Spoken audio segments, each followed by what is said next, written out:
하겠습니다. 나사로 때문에 라는 제목입니다. 오늘은 우리 주 예수님께서 부활하신 날을 기념하고 지키고 있는 부활절입니다.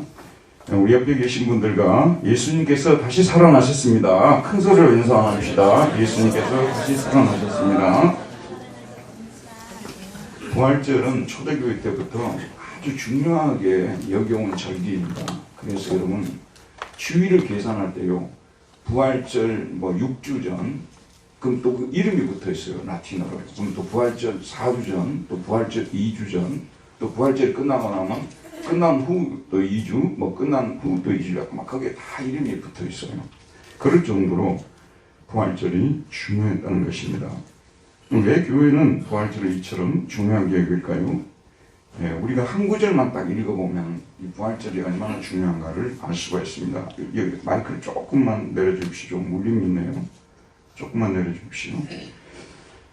고린도전서 15장 17절에서 19절을 보면 그리스도께서 다시 살아나신 일이 없으면 너희의 믿음도 헛되고 너희가 여전히 죄 가운데 있을 것이요 또 그리스도 안에서 잠자는 자들도 망하였으리니 만일 그리스도 안에서 우리가 바라는 것이 다만 이 세상의 삶뿐이면 모든 사람 가운데 우리가 가장 불쌍한 자리라. 그리스도께서 다시 살아나신 일이 없으면 우리 믿음도 헛되고 우리가 여전히 죄 가운데 있을 것이라는 말이에요. 자, 여러분, 심지어는 우리 예수님께서 우리를 구원하시기 위해서 사람의 몸을 입고 이 땅에 오셨잖아요. 그리고 우리의 죄짐을 짊어지시고 고난당하시고 죽으셨잖아요. 여기까지 끝나버렸다면, 부활하시지 못하셨다면 우리에게는 영원한 소망은 없는 거죠. 영생의 삶은 없는 겁니다. 부활하셨기 때문에 우리가 의롭게 되었고, 부활하셨기 때문에 영생의 소망을 갖고 천국을 바라면서 살아갈 수 있게 되었다는 말씀입니다. 자, 우리가 지난 한 주간 동안 살펴봤던 죽은 나사로를 살린 사건 역시 부활을 예시적으로 보여주는 사건이었습니다. 예수님은 죽은 나사로를 살리기 전에 부활하실 것을 분명히 말씀하시죠. 예수께서 이르시되 나는 부활이요 생명이니 나를 믿는 자는 죽어도 살겠고 무릇 살아서 나를 믿는 자는 영원히 죽지 아니하리니. 제가 전에도 한번 그런 말씀 드렸습니다만은요, 석가모니가 훌륭해요. 우리는 훌륭한 사람들 일부러 깎아낼 필요는 없어요. 또 공자도 굉장히 훌륭합니다. 저도 시간만 있으면 그분들한테 배우고 싶거든요. 소크라테스도 얼마나 훌륭합니까? 근데 문제는 나는 부활이라는 말을 그들은 쓸 수가 없었어요. 왜냐하면 그들은 부활할 수 없다는 것을 알기 때문에. 근데 우리 예수님께서는 부활하신다는 것을 알기 때문에 나는 부활이요 생명이니라고 자신있게 말할 수 있었던 것입니다. 저는 어디 가서 제가 부활이요 그러면 제가 이단됩니다. 저는 이제 예수님께서 부활이라고 증거하는 사람이 되어야 되겠죠. 자, 마르다와 마리아 그리고 거기 온 모든 유대인들은 나사로가 마지막 날에 부활한다고 믿었지만 예수님은 지금 현재 부활한다고 말씀하십니다. 그런데 예수님께서 죽은 지가 벌써 나흘째가 되었던 나사로를 다시 살리셨습니다. 우리가 주목해 볼 점은 나사로가 부활한 후에 일어난 일들입니다. 나사로가 죽었다가 다시 살아났잖아요. 반응이 두 가지예요. 그러니까 어떤 사람들은 하나님께 영광을 돌리면서 예수 그리스도를 메시아라고 고백하면서 영접하는 사람들이 많아졌죠. 근데 그 중에 일부의 사람들은 또 특별히 예수님을 따라다니면서 죽이려고 했던 바리새인들과 서기관들과 대제사장은 사내들은 공회를 소집하여 어떻게 그를 죽일지에 대하여 토론을 하고 있었습니다. 그리고 이때 유대인의 명절인 유월절이 눈앞으로 다가오게 되었습니다. 제가 오늘 여러분들에게 특별히 말씀드리고 싶은 점은요, 나사로의 처세입니다. 나사로의 처세. 자, 여러분 11장 1절에서 12장 11절까지, 11장은 거의 57절이고 12장 11절이면 거의 한 70절에 가까운 이런 구절에서 나사로가, 여러분 나사로를 주목해 보았습니까? 사실 지금 현재 나사로는요, 예수님이 주인공이시고 주인공급 조연으로 지금 등장하는 굉장히 비중이 큰 인물이거든요. 여러분 주위에서 보셨어요. 제가 사실 이번 고난주간 나사로를 잡은 것은 이 설교하기 위해서 지금 잡은 거예요. 근데 나사로가 엄청난 일들이 벌어지고 있는데 자기는 단 한마디도 한 적이 없다는 거예요. 이걸 제가 한번 보고 깜짝 놀랐어요. 나사로가 한마디도 하질 않았습니다. 11장부터 쭉 보면 나사로에 관계된 말씀들이 11장 1절에서 2절, 5절에서 6절, 11장 1에서 14절, 17절, 43절부터는 직접 예수님께서 나사로를 부르시는 장면이 나옵니다. 43절, 이 말씀을 하시고 큰 소리로 나사로야 나오라 부르시니 큰 소리로 나사로야 나오라고 불렀습니다. 나사로는 이 명령을 듣고 일어나 수족을 배로 동인 채로 나옵니다. 그 얼굴은 수건에 쌓여 있습니다. 그런데 여러분, 예수님께서 이렇게 부르시면 예, 제가 나가겠습니다. 이렇게 말하고 나오면 얼마나 좋을 거예요. 예, 나가겠습니다. 라는 말도 없어요. 그리고 예수님께서 풀어놓아 다니게 하라고 말씀하셨을 때도 주님, 제가 걸어다니는 모습을 보십시오. 제가 다시 살아난 것이 확실합니다. 이 복음서에 보면 죽었다가 살아난 사람들, 중병이 걸렸다가 살아난, 귀신 들렸다가 또 이렇게 나은 사람들 보게 되면 또 한마디씩 하거든요. 근데 나사로는 한마디도 하지 않는다는 것입니다. 여러분, 나사로처럼 이렇게 인사성이 없으면 현실에 살면서는 사람들이 안 놀아줍니다. 나사로는 거기 그 광경을 지켜보고 있던 사람들에게도 아무 말도 하지 않습니다. 여러분 보셨습니까? 예수님께서 죽은 지 나흘이나 되었던 저를 다시 살리셨습니다. 그러니 여러분도 예수님을 메시아로 믿으십시오 라는 전도할 수 있잖아요. 그런데 그것도 안 해요. 그런데 들어보십시오. 놀라운 사실은 사람들이 나사로 때문에 예수님을 믿더라고 말이에요.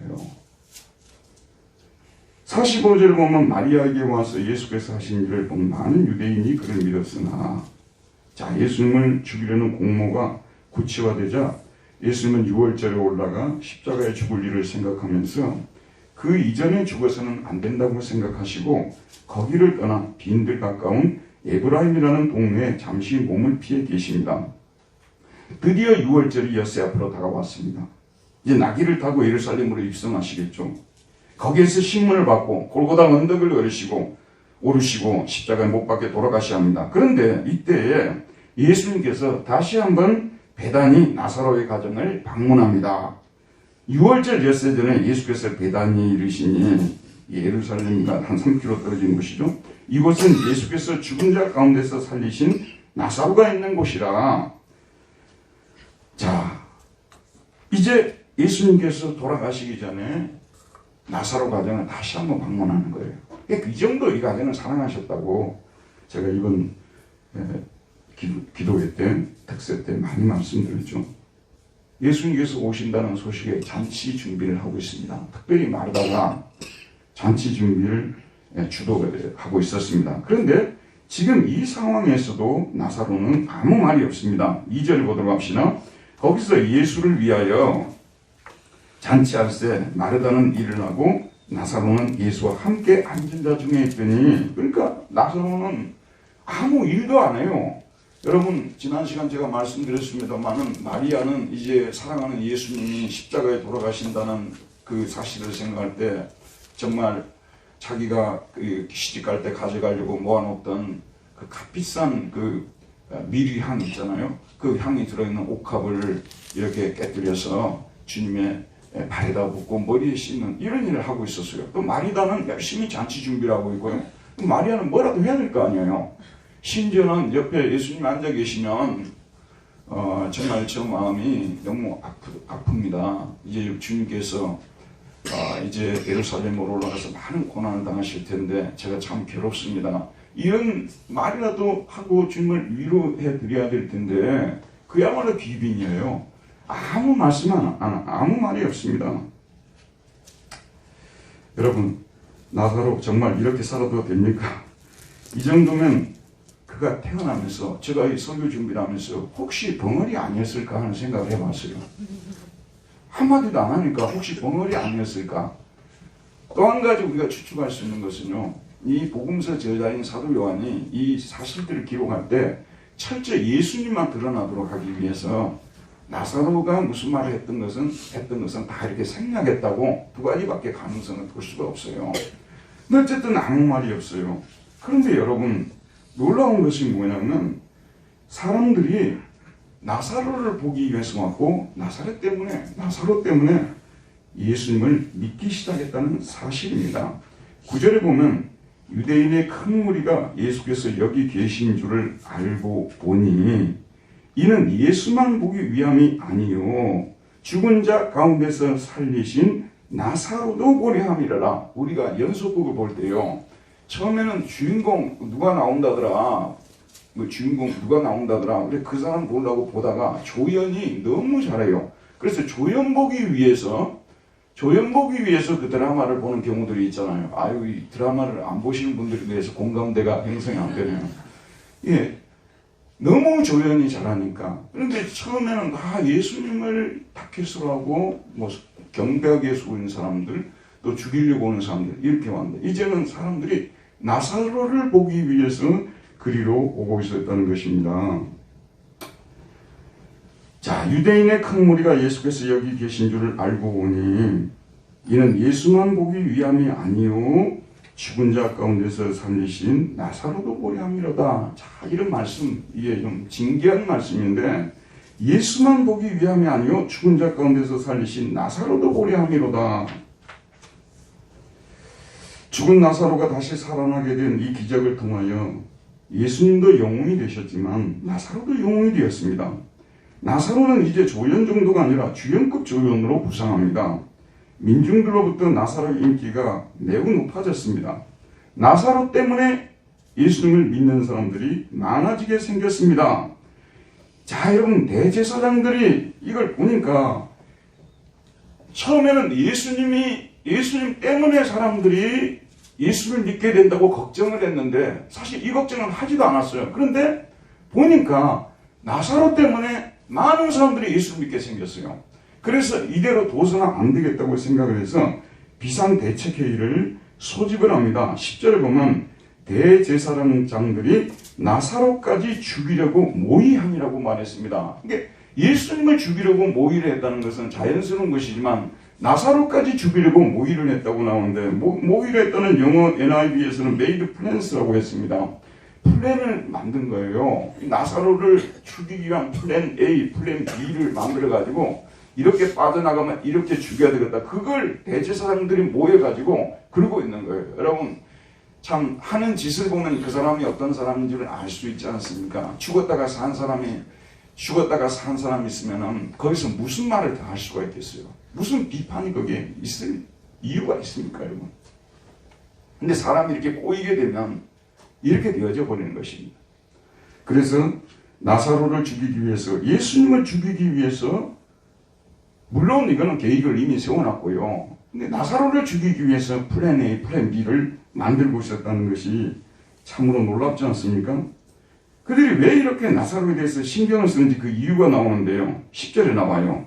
11절에 뭐 때문에 그렇다고요? 11절 같이 한번 읽읍시다. 시작.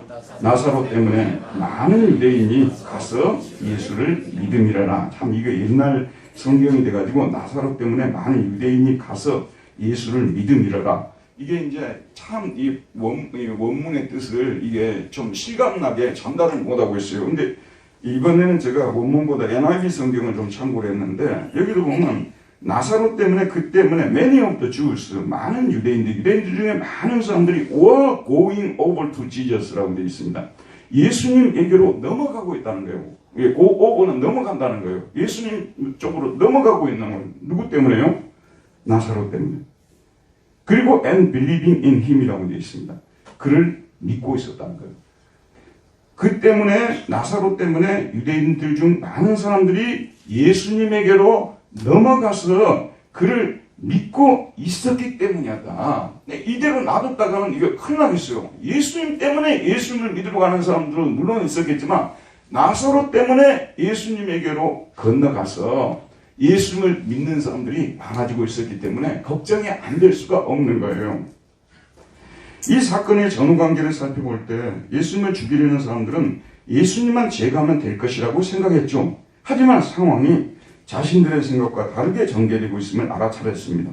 예수님의 인기도 문제지만 나사로의 인기도 굉장했습니다. 예수님 때문이 아니라 나사로 때문에 유대인들 중 많은 사람들이 예수님에게로 넘어가서 그를 믿기 시작했습니다. 자, 이런 상황에서도 사람들이 이제 나사로와 주위로 막 몰려들었을 거 아니에요. 생각해 보세요. 그렇죠? 근데 이런 상황에서는 적어도 지금 제가 드리는 이런 말씀은 해야 되잖아요. 저는 중병에 걸려서 죽었습니다. 사람들은 저를 천으로 싸서 무덤 속에 집어넣었고, 아까 이 무덤 한번 보여줘요. 유대 무덤. 내가 이거라고. 예. 이게 이제 무덤 문이 열려가지고, 백으로 만들어진 무덤이잖아요. 열려가지고, 이 천이 지금 여기 있잖아요. 이 천을 두고 지금 나오게 되는, 누가 이걸 해놨길래 제가 가지고 왔습니다. 그러니까 저를 천으로 싸서 무덤 속에 집어넣고 저는 무덤에서 나흘 동안이나 죽어누워 있었습니다. 그런데 무덤 밖에서 누군가가 하는 큰 소리가 들려왔습니다. 그 소리는 예수님께서 말씀하시는 소리셨고, 나사로야 하는 그 소리를 듣고 제가 그 소리를 듣자 잠에서 깨어나듯이 깨어났고, 이렇게 제가 무덤 밖으로 나왔습니다. 최소한의 양심이 있으면 이런 정도는 해야 되잖아요. 지금까지도 한마디도 안 한 거예요. 이게요. 신기하더라고요. 여기서도 저는 얘기하지 않습니다. 사실 이제 이 나사로는 슈퍼스타가 되었고요. 예수님과 함께 제거되어야 할 이 대제사장들의 살생부의 넘버 2의 자리에 올라서 있었습니다. 나사로 때문에 많은 유대인들이 예수님에게로 넘어와 그를 믿기 시작했기 때문이죠. 그런데 한마디도 없다는 겁니다. 자, 여러분, 우리에게 어떤 영적 교훈을 주고 있을까요? 예수님을 믿게 하는데 예수님께서 부활하셨다는 사실을 전하는 것도 중요하지만, 우리가 예수님을 믿음으로 예수님의 사람으로 다시 살아나는 것도 못지않게 중요하다는 말씀을 드리고 싶습니다. 오늘은 부활절입니다. 우리 한국만 보더라도 수많은 교회의 강단에서 이 부활에 관한 메시지가 전해지고 있겠죠. 예수님의 부활의 역사성, 부활의 의미, 부활하실 때의 모습, 부활하신 주님을 만난 제자들의 반응 등등 많은 말씀들이 전해지고 있을 것입니다. 부활절에 가장 중요하게 선포되어야 할 내용은 예수님께서 2023년 전에 역사적으로 부활하셨다는 사실입니다. 역사적으로 부활하셨다는 사실.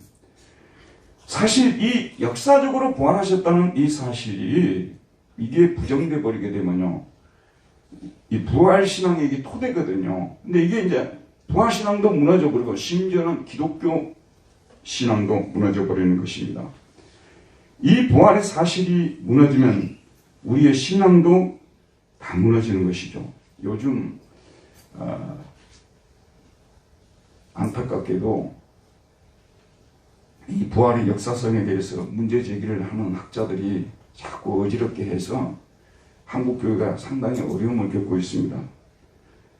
이게 사실 거기 부활을 목격한 사람들이 몇 명 되지도 않는데 그 사람들만 안 믿고, 그 사람들이 배운 사람들도 아니고 뭐 어부들이고 이런 사람들인데 그 사람들이 써놓은 이 성경책을 믿고 예수님이 부활했다는 것을 어찌 믿을 수가 있겠는가, 이렇게 주장을 하게 되면 그럴듯하거든요. 내가 어제 저녁에 설교 준비하면서 그런 생각을 해봤어요. 조선시대에 있었던 일을 그 모든 사람이 다 모여가지고 회의를 해가지고 그 일이 있었다고 해서 결정을 했고 그 기록을 해놓습니까? 사관이 자기 철저히 주관적인 거예요. 그것도 임금님의 그 권력의 또 압력을 받아가지고 임금이 원하는 대로 그냥 써놓으면 그게 우리가 지금 배우는 게 아니에요, 여러분.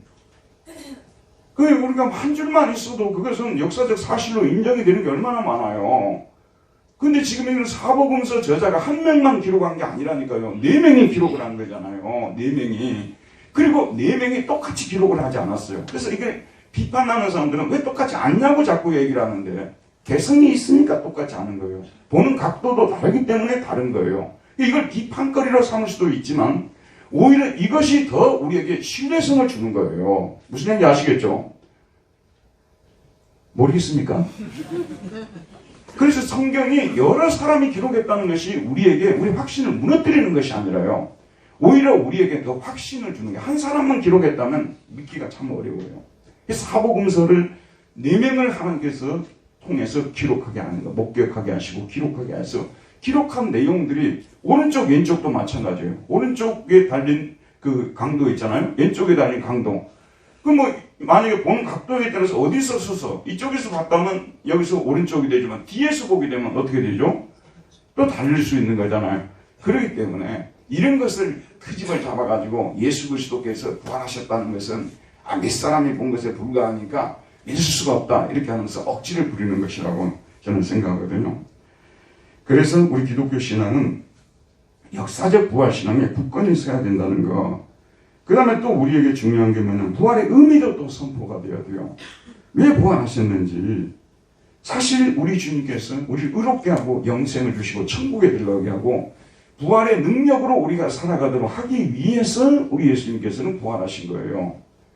그러니까 날마다 우리는 부활의 능력으로 사는 것입니다. 사망의 세력을 우리는 부활의 능력을 힘입어서 싸우는 것이고요. 그러기 위해서 우리 주님께서 부활하시고 성령을 보내셔서 부활의 능력이 우리 안에 넘치게 하신다는 말씀이 되겠죠. 자, 그 다음에 또 세 번째로 부활과 관계해서 중요한 게 뭐냐면 부활의 증거자들이 있어야 돼요. 부활하셨다는 증거를 최초에 사도들이 했잖아요. 바울이 하고 수많은 사람들이 주님의 부활을 증거를 했기 때문에 오늘 우리 기독교가 여기까지 오게 된 거 아니겠습니까? 증거자들이 없었다면 여기 올 수 없었죠. 세 번째로 중요한 것입니다. 그런데 제가 오늘 여러분에게 말씀드리고 싶은 것은 한 가지가 더 보태져야 된다는 거예요. 그게 뭐냐면 바로 죽었다가 다시 살아난 나사로 같은 그리스도인이 존재해야 된다는 것입니다. 우리 주변에 안 믿는 사람들이 부활을 믿기 위해 가장 보고자 하는 사람은 누굴까요, 여러분? 부활을 믿고 싶어서 가장 보고 싶어 하는 사람은 누굴까요? 네. 부활을 증거하는 목사들은 결코 아닐 것입니다.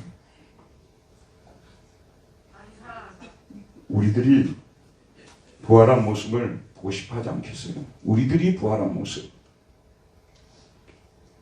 우리 주변의 사람들은 다 우리를 주목하고 있습니다. 우리를 주목하고 있어요. 하늘에 계신 예수님을 주목하는 사람도 별로 없다니까요. 교회 목사를 주목하는 사람도 별로 없어요. 누구를 주목하냐고만 나와 관계를 맺고 친하게 지내고 자주 만나고 교제하는 저와 여러분들을 늘 주목하고 있다는 말씀 아니겠어요? 여러분, 그들은 우리를 너무나 잘 알고 있습니다. 그런데 어느 날 우리가 저 사람 참 진짜 변한 것 같다고 우리의 변화된 모습을 그들이 볼 때 그들의 입에서 다음과 같은 말이 나오겠죠.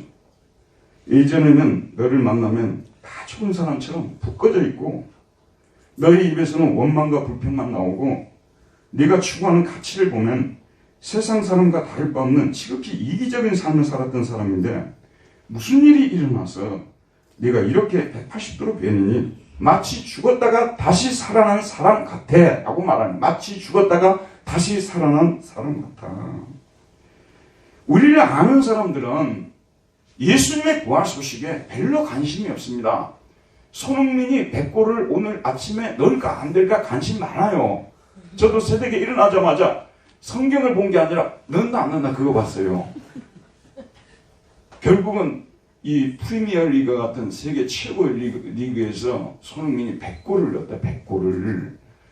그 일본의 뭐 미토만가 막 좀 잘한다고 난리를 치고 막 그 손흥민을 추월했다고 어쩌고 하는데 그 말도 안 되는.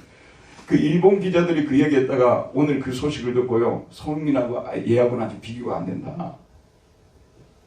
사실 여러분 들어보세요. 이런 소식을 더 기다리고 계시지, 더 기다리지 예수님 부활했다는 소식을 누가 기다리고 있습니까? 사실 교회 사람들만 지금 모여가지고 예수님 부활했다고 큰 소리 치고 있는 것이거든요. 자, 그들이 보고 싶어하는 것은 뭐냐면요. 그들이 보고 싶어하는 것은 무엇일까요?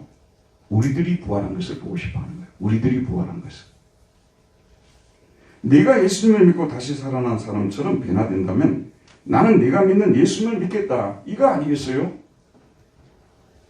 안 믿는 분들에게 예수님에 대하여 객관적인 사실들을 소개하는 설교나 가르침이나 전도도 반드시 필요합니다. 실제로 이 객관적으로 소개하는 것도 굉장히 중요해요. 여러분 배너 얼마나 좋은 작품입니까?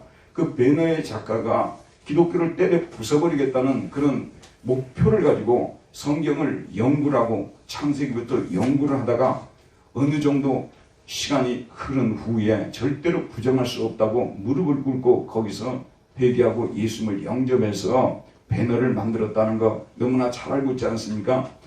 유명한 사람들의 전기를 보게 되면요, 즉흥적으로 어떤 변화가 일어나서 어떤 체험을 해서 돌아온 사람들도 있지만, 이렇게 학문적인 관심을 가지고 객관적인 증거를 추적하기 위해서 이렇게 열심히 성경을 읽다가 변화받고 돌아온 그런 사람들이 적지 않습니다. 20세기 영국의 최고의 설교가들이었던 마틴 로이드 존스나 존 스토트 목사님 같은 분은 당시에 최고의 학부를 공부하는 사람들이죠. 학력으로 말하자면 세계 최고였던 사람들 아니에요. 그 사람들은 어떻게 예수를 믿게 되었어요? 성경을 공부하는 가운데서, 대학교에 들어가가지고 성경을 공부하는 가운데서 예수 그리스도를 영접하게 된 거예요. 그러니까 이렇게 객관적 증거로 예수님을 만나는 사람들이 많기 때문에 우리가 객관적 증거를 소홀히 할 수가 없어요. 그런데 항상 거기에는 주관적 증거도 따라가야 된다는 말씀이 되는 것입니다. 주관적인 증거, 네가 변했느냐, 내가 변했느냐, 이게 중요하다는 말씀이에요. 그래서 우리는 예수님의 부활의 소식을 전해야 함과 동시에 우리가 부활한 모습을 보여줘야 하는데, 그럼 어떻게 우리가 부활할 수 있느냐, 이거 아니겠어요? 어떻게 우리가 다시 살아날 수 있느냐, 어떻게 부활할 수 있느냐. 어떤 사람들은 그냥 환상을 통해서 예수님을 만나서 꿈을 통해서 계시를 받아서 부활하신 주님을 만났다고 하시는 분들이 계시는데, 혹시 있을지 모르겠습니다만은 매우 드문 현상이고요. 보편적인 현상은 무엇입니까? 성경입니다. 여러분, 부활하신 예수님을 만나라고 우리에게 성경을 주신 거예요.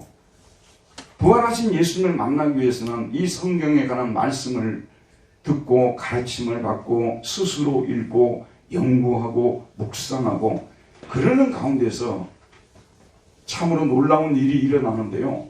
부활하신 주님은 보이시지 않으시잖아요. 그런데 우리가 이 성경을 읽고 묵상하고 그러는 가운데서 부활하신 주님이 내 곁에 와 계셨다는 것이 느껴져요? 안 느껴져요? 느껴집니까? 안 느껴집니까? 느껴지게 돼 있어요. 그래서 제가 지난 새벽 예배 때도 말씀드렸습니다만은 나는 아직 안 느껴지는데요. 제가 이런 분들에게 말씀드리고 싶은데요. 좌절하지 마세요. 모든 분야가 다 마찬가지예요. 제가 이번에 설교하면서 운동 비유를 많이 했잖아요. 또 언어 귀 뚫리는 비유도 했잖아요. 세상에 하루아침에 되어지는 일이 없어요. 그런데 우리가 묘하게도 신앙생활은 내가 버튼만 누르면 그냥 부활하신 주님이 내게로 오는 것으로 알고 있어요. 세상에 가장 쉬운 것이 신앙생활인 줄 알아요. 절대 그렇지 않습니다. 거꾸로 말씀드리면 세상에서 가장 어려운 일, 부활하신 주님을 만나는 것이 가장 어려운 일이라고 볼 수가 있어요. 이 사실을 여러분들이 받아들여야 돼요. 그런데 낙심하지 말아야 될 게 뭐냐면, 저와 여러분이 오랫동안 교회를 다니는데 어느 순간에 그날 설교는 나에게 다르게 다가오는 거예요. 매번 설교를 들었는데 그날 설교는 분명히 뭔가 나에게 충격으로 다가오는 거예요. 그래서 내 마음속에 부활하신 주님이 와 계신다는 그런 생각을 가질 수밖에 없게 되는 것이죠. 성경을 읽어가는데 어느 순간에 딱 제가 전에도 이 예화를 한번 말씀을 드렸는데, 이 서울대 음대 출신이에요. 작곡 출신이에요. 작곡가, 작곡 전공인데 이 친구가 교회를 어릴 때부터 열심히 다녔는데 자기에게는 확신이 없다는 거예요. 그래서 제가 어떻게 말한 줄 아십니까? 성경을 창세기부터 요한계시록까지 한 일독만 한번 해봐라고 제가 딱 그 얘기밖에 안 했어요. 시간이 없어가지고. 그 친구가 저녁에 잠이 안 오니까, 작곡하는 분들이 저녁에 잠을 잘 안 자거든요. 잠이 안 오니까 성경을 이렇게 쭉쭉 읽은 거예요. 그런데 자기가 나중에 고백을 하더라고요. 진짜 예수님이 십자가에 못 박히는 이 부분에 와가지고 자기가 그것이 믿어지더라는 거예요. 제가 다시 한번 여러분한테 반복적으로 강조합니다만 예수님 만나는 게 쉬운 일 아니에요. 쉽다고 생각하는 이런 생각은요, 정말 잘못된 생각입니다. 어떤 조건만 갖추면 예수님이 오는 것처럼 하는 것도요, 위험한 겁니다. 예수님은 오고 싶을 때 오시는 분이시지 인간이 조종할 수가 없어요. 예수님만이 자유의지를 가지고 계세요. 그래서 우리는 이 성경 말씀, 우리에게 주어진 부활하신 주님을 만나도록 성경을 주신 거예요. 엠마오로 가는 두 제자 여러분 너무 잘 알고 계시죠? 엠마오로 가는 두 제자가요.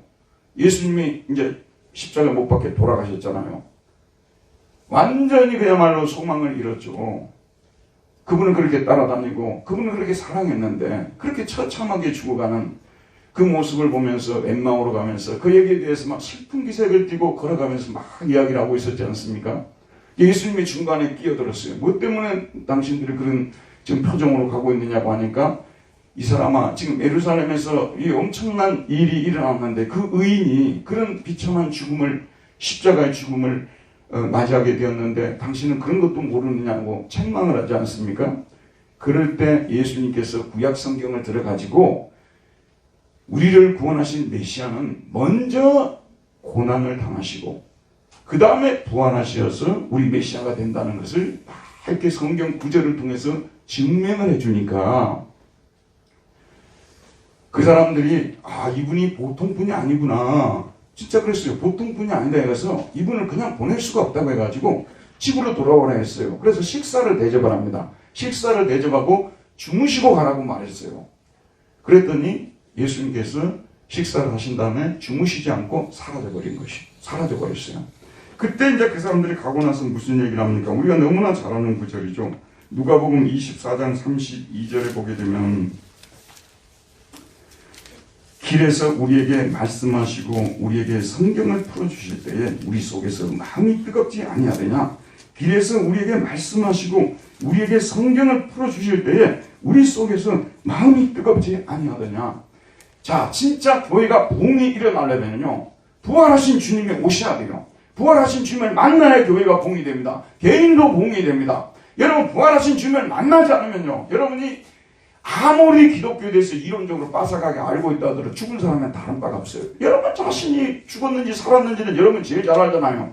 부활하신 주님이 우리에게 오시고 부활의 능력을 우리에게 덧입혀 주시면 진짜 우리가 딴 사람처럼 살아갈 수가 있는 것이거든요.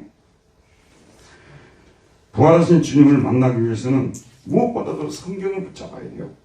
제가 이 분당교회 부임한 이후에 수요 성경 공부를 만들어가지고 오전과 오후 참여한 사람들은 막 20, 30명, 좀 30, 40명 이렇게 계속 참여한 분들도 계시고 또 간간히 참여한 분들도 계십니다만은 끊임없이 저는 설교하고 또 성경 공부하고 저는 여기에 승부를 겁니다. 사실은 이런 방법으로 예수를 만나는 것이 가장 보편적이고 객관적인 방법이고요. 또 이렇게 예수님을 만나야 그 사람의 그 믿음을 신뢰할 수가 있어요.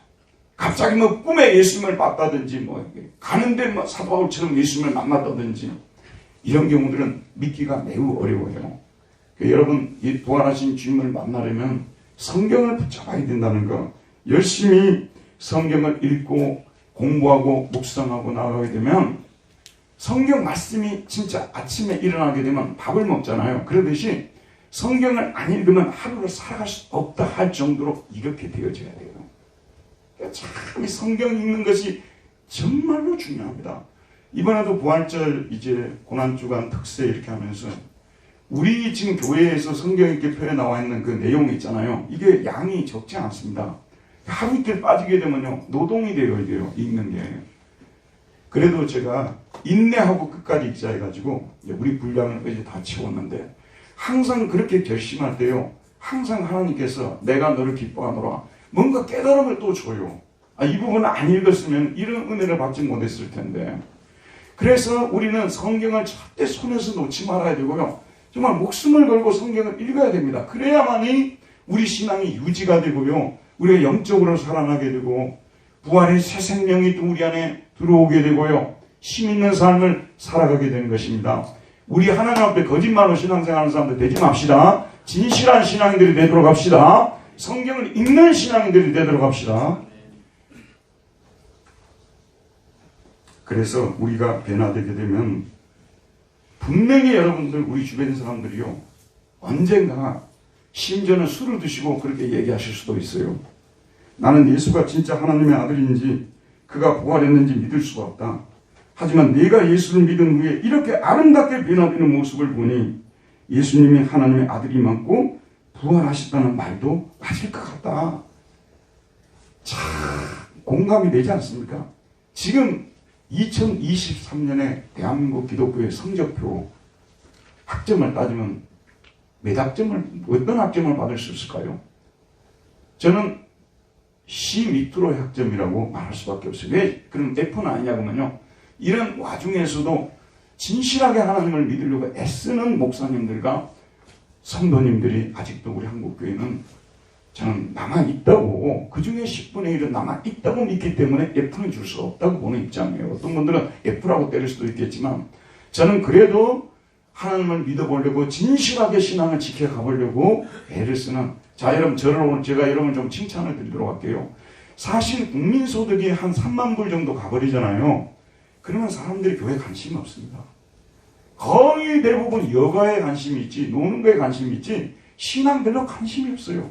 그런데 우리 민족은 특별한 하나님의 은혜를 받은 민족이에요. 그래서 우리 민족은 이렇게 잘 사는 이 세상에서도요, 오늘같이 부활절에 이렇게 많은 성도들이 나온다는 거예요.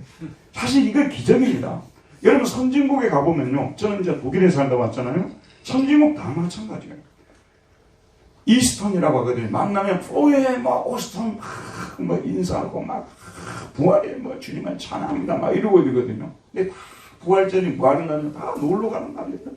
전부 계획 잡아가지고 9박 10일 뭐 14박 15일 뭐 심지어는 한 달 뭐 이렇게 놀러 가는 날이에요, 부활절이. 그런데 제가 예전에 베를린에 가서 목회할 때요, 상사원들이라든지 이런 분들은 돈이 좀 있으니까 차를 타고 다 금요일날 나가버리더라고요. 제가 그분들에게 뭐라고 얘기를 했냐면요, 그분들이 하는 행동을 저는 비난하지 않았어요. 이해가 되더라고요. 왜냐하면 이분들이 직장생활 하다 보니까 얼마나 심적으로 또 육적으로 피곤하겠어요. 그래서 제가 그분들한테 뭐라고 말씀드리냐면요, 금요일날 빨리 나가시라고. 그런데 주일날 새벽에 조용히 들어오시라고. 주일날 새벽에 조용히 들어오시라고 하니까 그분들이 진짜 저 말을 받아들여서 주일날 새벽에 조용히 들어오셔가지고 우리 교회는 부활절 때 빠지는 성도들이 별로 없었어요. 그래서 사람이 눈치는 있어야 되잖아요. 예. 그분들이 그렇게 정말 어디 가고 싶고 막 피곤하고 하는데 그래도 새벽에 들어와서 주의를 지키니까 얼마나 좋냐는 그런 말씀이에요. 한국 교회는 사실 이제 입으로 전도해가지고는, 이 입으로 전도하는 것이 필요 없는 일이 아니에요. 전도의 미련한 방법이라고 분명히 말씀하셨기 때문에 저희 교회도 이제 전도주간을 좀 만들려고 해요.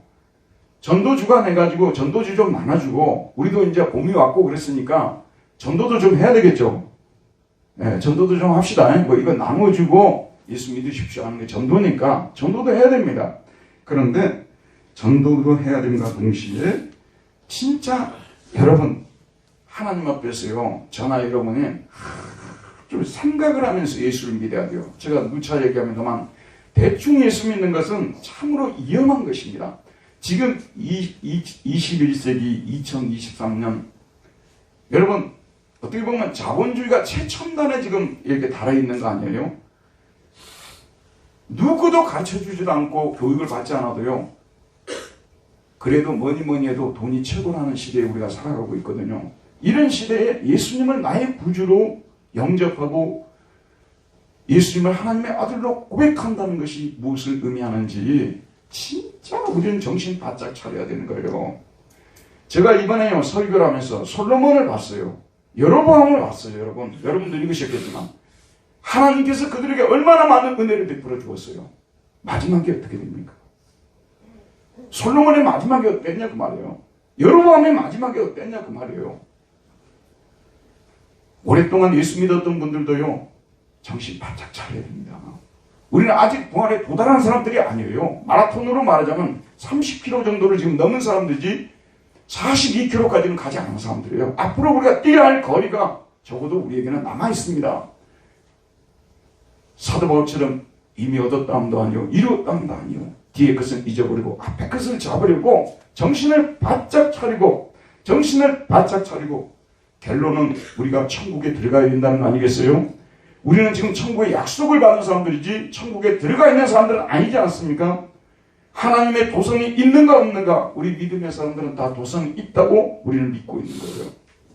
거기까지 가기까지 아직도 우리가 솔로몬처럼 다윗처럼 또는 여로보암처럼 우리도 넘어질 수 있다는 사실을 생각을 하면서 날마다 부활하신 주님을 붙들고 부활하신 주님의 능력을 힘입어서 죄를 이기고 죽음을 이기고 마귀를 이기고 주님의 뜻을 내가 조금이라도 더 나타내기 위해서 살아야 되겠다.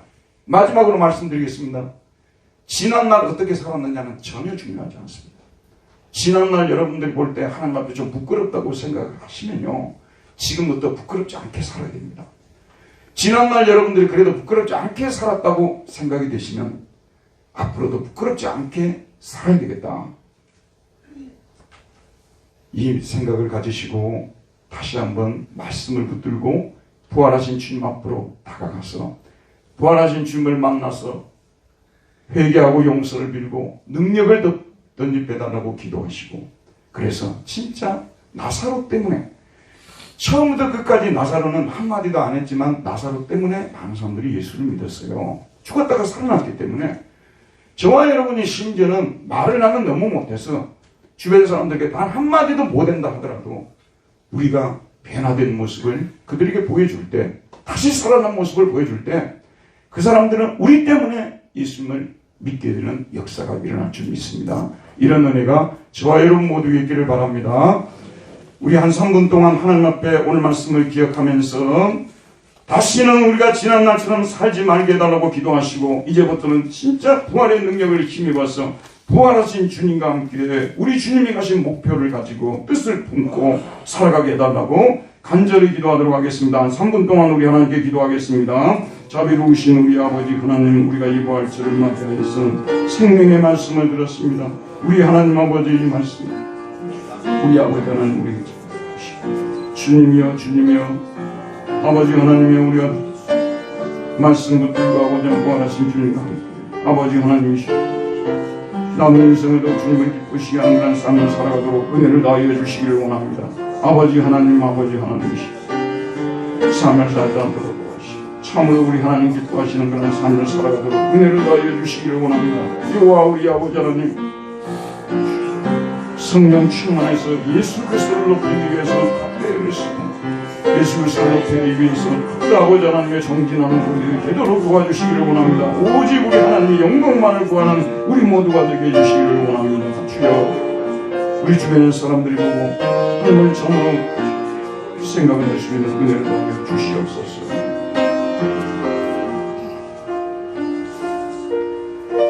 은혜로우신 우리 아버지 하나님, 세상에서 가장 어려운 것이 우리 현재의 모습을 떨쳐버리고 부정하고 정말 새롭게 되는, 우리가 다시 살아나는 일입니다. 부활하신 주님께서 우리를 다시 살려주지 않으시면, 그 능력으로 우리를 다시 회복시켜 주시지 않으시면 우리는 알면서도 실천할 수가 없습니다. 오늘부터 우리가 새롭게 결심합니다. 부활하신 주님께서 우리를 도와주실 줄 믿습니다. 변화된 삶으로 하나님께 영광을 돌리게 해주옵소서. 아직도 끊지 못하는 술, 담배, 여호와 아버지를 믿지 않은 사람들 앞에서 그들이 우리 모습을 보고 어떻게 하나님을 찬양할 수 있겠습니까? 아직도 우리가 끊지 못하고 있는 구습들, 여호와 우리 아버지 하나님, 내가 그러고도 하나님 믿는 사람이냐, 그런 비난을 받으면서까지도 끊지 못하고 살아가는 우리의 부끄러운 모습들, 주님이시 오늘 우리가 다 끊을 수 있도록 도와주시고 새로운 모습을 보여줌을 통해서 나사로 때문에 그는 한마디도 하지 않았지만 예수 그리스도를 믿었던 것처럼 우리의 변화된 모습을 보고 사람들이 참으로 내가 믿는 예수 그리스도를 나도 믿어야 되겠다 고백할 수 있게끔 만드는 우리 모두가 되게 하여 주옵소서. 예수 그리스도 이름으로 기도하였습니다. 아멘. 다 같이 찬송가 171장을 부르시겠습니다.